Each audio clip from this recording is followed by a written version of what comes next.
dengan saya di Selalu Bersyukur Channel. Pada video sebelumnya kita sudah membahas tentang permasalahan kalam dan kalim.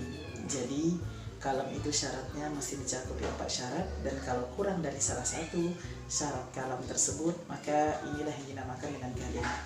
Dan pada segmen pembelajaran kita pada hari ini yaitu tentang kalimat.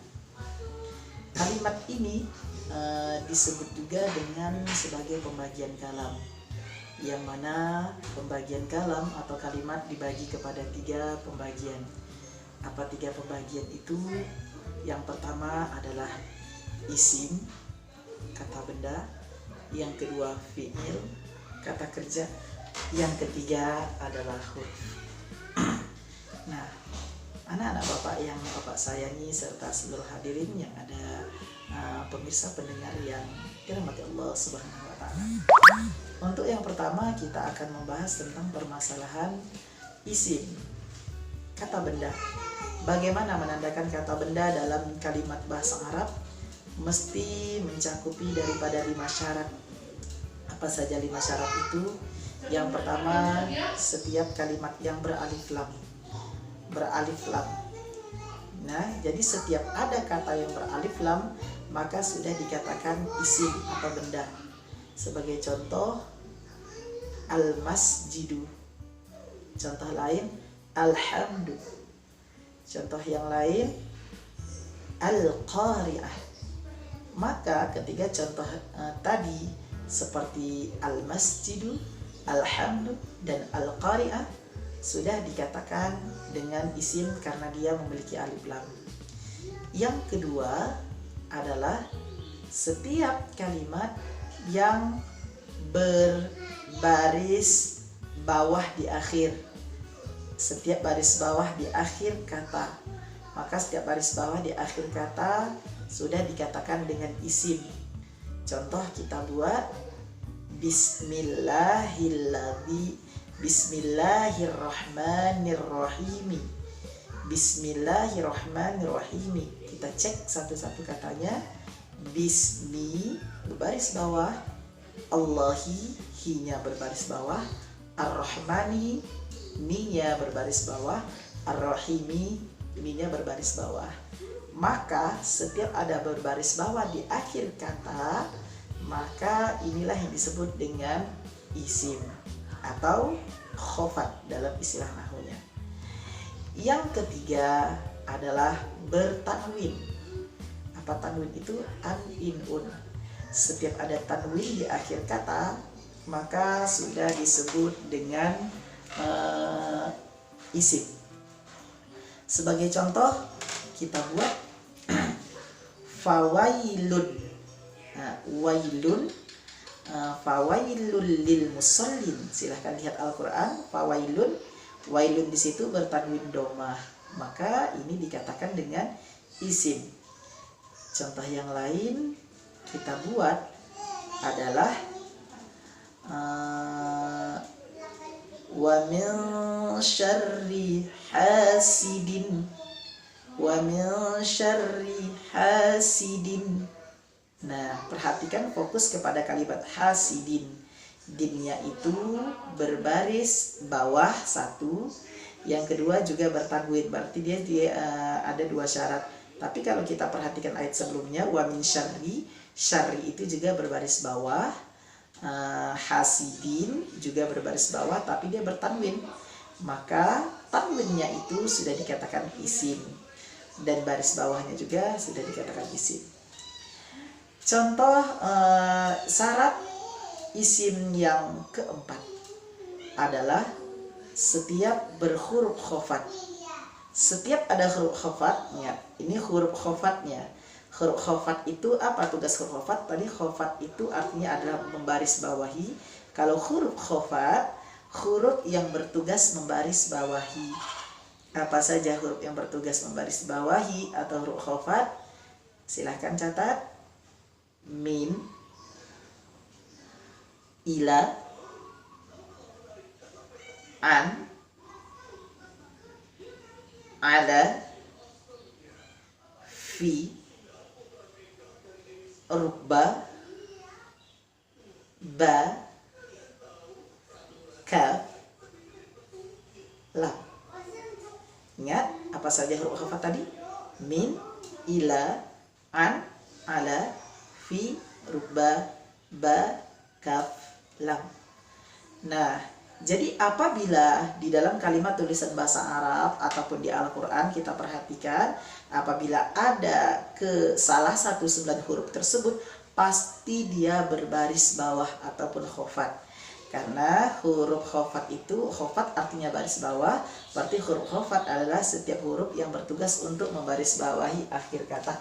Contohnya kita buat.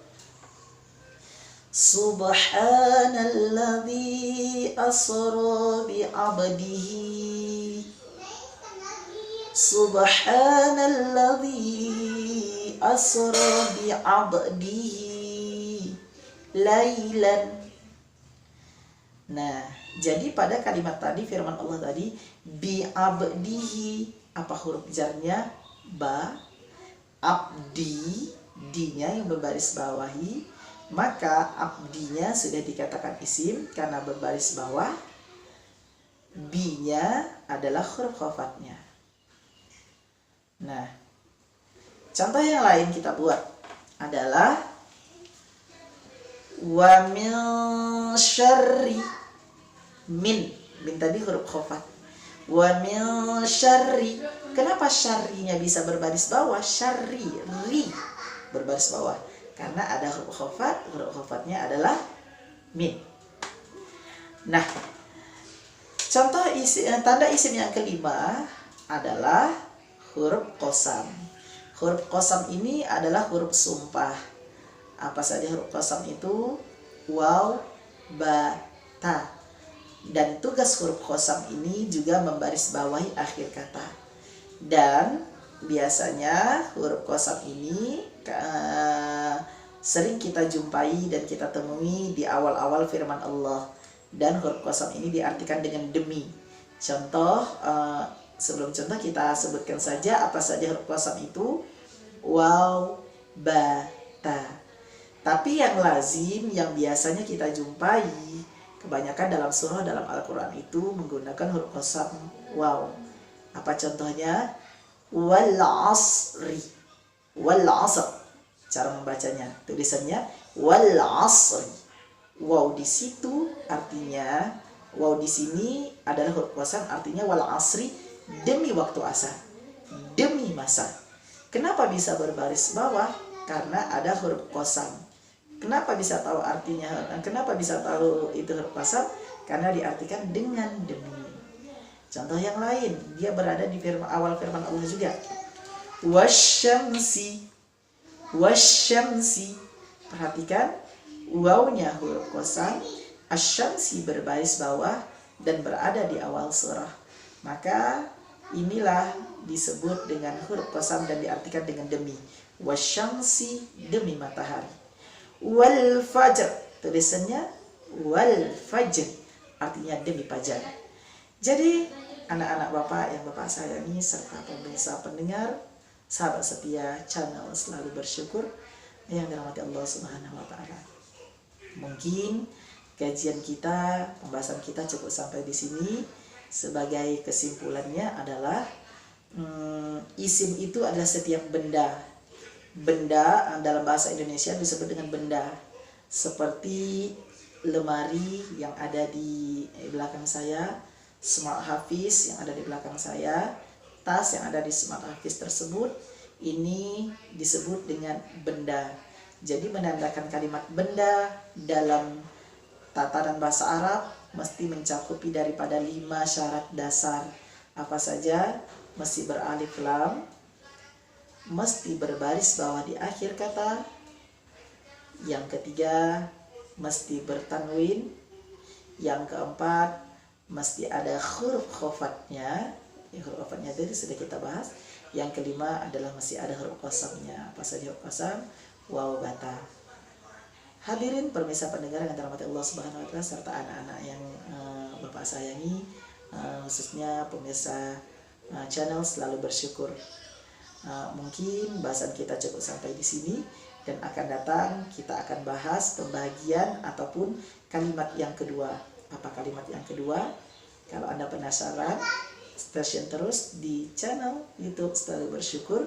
Jangan lupa bagikan channel ini, dan agar Anda tidak ketinggalan kepada channel ini, tetap setia dengan cara klik tombol subscribe, like, and share, serta aktifkan lonceng notifikasinya.